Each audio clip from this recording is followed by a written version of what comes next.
Hola, ¿qué tal chicos? Soy el Profe Zuno y en este video vamos a analizar los diferentes sistemas de clasificación para las especies. Vamos a ver algunos tipos de clasificación, las ramas auxiliares y un poco de historia. Vamos al video.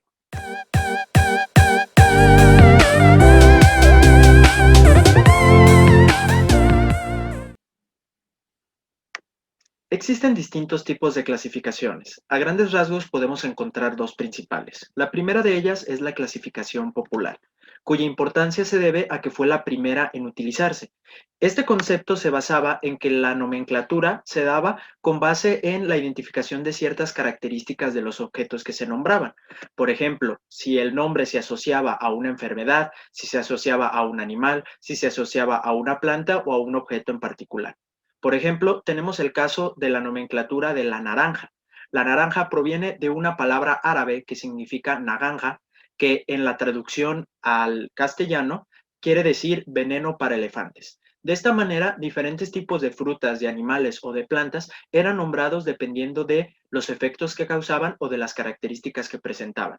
Estos nombres se conocieron al poco tiempo como la nomenclatura de tipo popular. La segunda nomenclatura es la científica, la cual va a tomar algunos rasgos más particulares y más concretos para poder nombrar a los componentes que en él se establecen.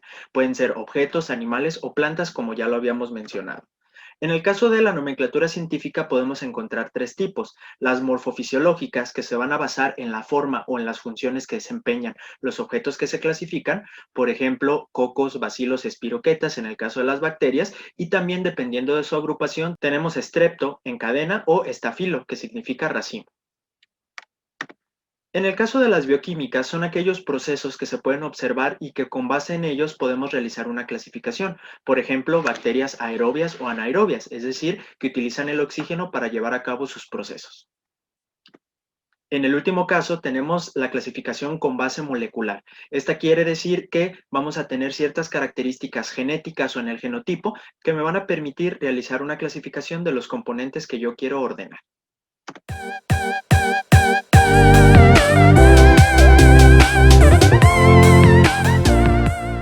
Existen dos ramas auxiliares para la clasificación en biología. La primera de ellas es la sistemática, cuyo concepto se basa en establecer las similitudes, las diferencias, el origen o la línea evolutiva que va a tener un componente el cual nosotros vamos a clasificar. Darwin tomó este sistema para poder realizar la clasificación o la asociación que teníamos con nuestros antecesores, los simios. La sistemática suele representarse mediante un árbol ramificado, donde en la base o en la raíz principal tenemos el ancestro en común y a través de las ramas podemos observar las diferentes especies que se van formando a partir de los mecanismos de evolución que analizamos en el video anterior. La taxonomía es otra ciencia que me va a ayudar en la biología para poder llevar a cabo la clasificación que yo quiero establecer. En este caso, taxonomía se define como las reglas o los procedimientos que voy a llevar a cabo para poder hacer la clasificación en concreto. Vamos a basarnos en tres puntos principales para la taxonomía. El primero de ellos es identificar las características taxonómicas o las características que tiene el individuo que yo voy a clasificar. El segundo es nombrar a ese individuo con base en las características que yo previamente definí. Y el tercero es clasificar a ese individuo dentro de algún sistema que yo ya tengo definido como una regla o un procedimiento.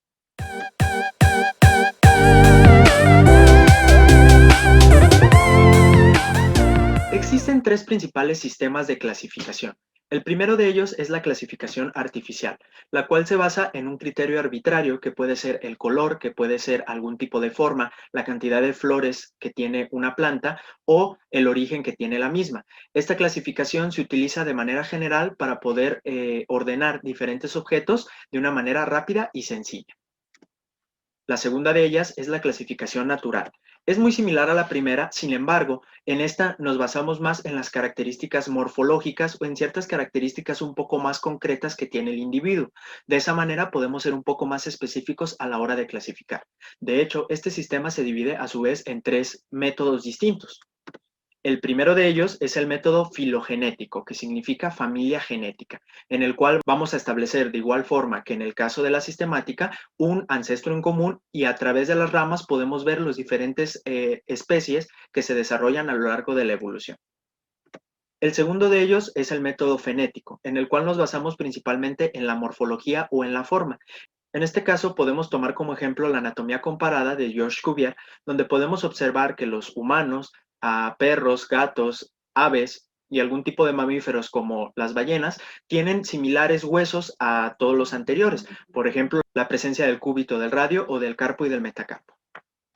El último es el método cladista, el cual se basa en un principio conocido como el principio de parsimonía, que establece que mientras más fácil sea que un evento ocurra, hay una mayor probabilidad de que éste suceda.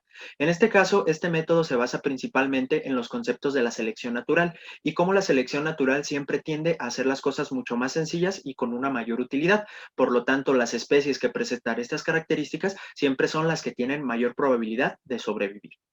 El último de ellos es el método molecular, el cual consiste básicamente en establecer parentescos en la cantidad de aminoácidos o en las estructuras genéticas que van a tener diferentes especies.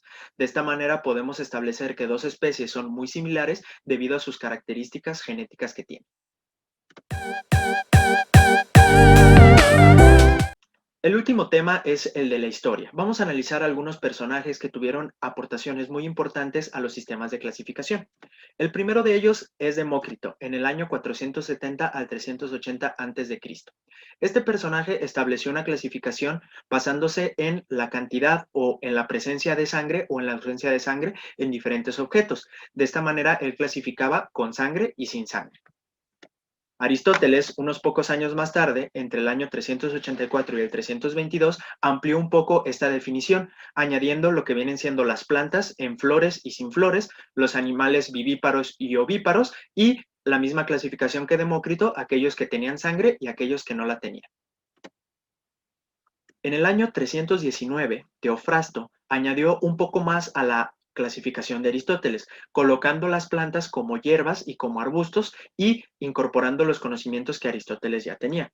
Durante la Edad Media, en el siglo V aproximadamente, San Agustín hizo su propia clasificación, de animales principalmente, donde los establecía como peligrosos, no peligrosos, útiles, no útiles, y también a los que él llamaba superfluos. No sería hasta el siglo XIII donde vamos a tener una clasificación un poco más parecida a la que hoy en día manejamos. Alberto Magno hizo su clasificación en tres tipos: vegetales, animales y compuestos inorgánicos, algo muy similar a lo que años después serían la presentación de los reinos. En el siglo XVII, John Ray fue el primer personaje que clasificó mediante métodos científicos la morfología de las plantas, dividiéndola en dos tipos, monocotilodonias y dicotilodonias. En la imagen podemos observar semillas de maíz, que son mono, y en el segundo, semillas de chícharos o de frijoles, que representan las dicotilodonias. En el siglo XVIII, Carlos Linneo, un personaje del cual ya hemos hablado anteriormente, fundador de la teoría fijista, estableció un sistema binomial, el cual consistía en nombrar con base al género y a la especie a un individuo en particular. Tenemos el ejemplo del Homo sapiens, cual género es Homo y la especie sería sapiens, que significa pensante. El nombre vulgar o popular sería el humano. En el año 1834 al 1919, Ernst Haeckel fue el primero en establecer la definición de un reino, algo similar a lo que estableció Alberto Magno, pero ya lo definía de una manera más exacta. Tenemos el reino animal, el reino de las plantas y el reino protista. A partir de aquí, las aportaciones serían añadir un reino extra con sus características bien definidas. En el año 1959, Herbert Copeland agregó el reino monera. En el año 1969, Whittaker agregó el reino fungi, estableciendo los 5 reinos que hoy en día utilizamos. Unos cuantos años más tarde, en el año 1977, Carl Guss estableció los 3 dominios, que manifestaba eran más importantes o estaban por encima de los reinos. Estos dominios eran el Bacteria, el Archaea y el Eukarya. A su vez, estos dominios contaban con los reinos establecidos por Whittaker. Por ejemplo, en el dominio Eukarya podemos encontrar los animales, podemos encontrar los hongos y también podemos encontrar las plantas. Espero que este video haya sido de utilidad para tu clase. Comparte el video para que más personas sepan acerca de esta información y regálame un like si es que te gustó. Soy el Profe Zuno y nos vemos en el próximo video. Hasta pronto.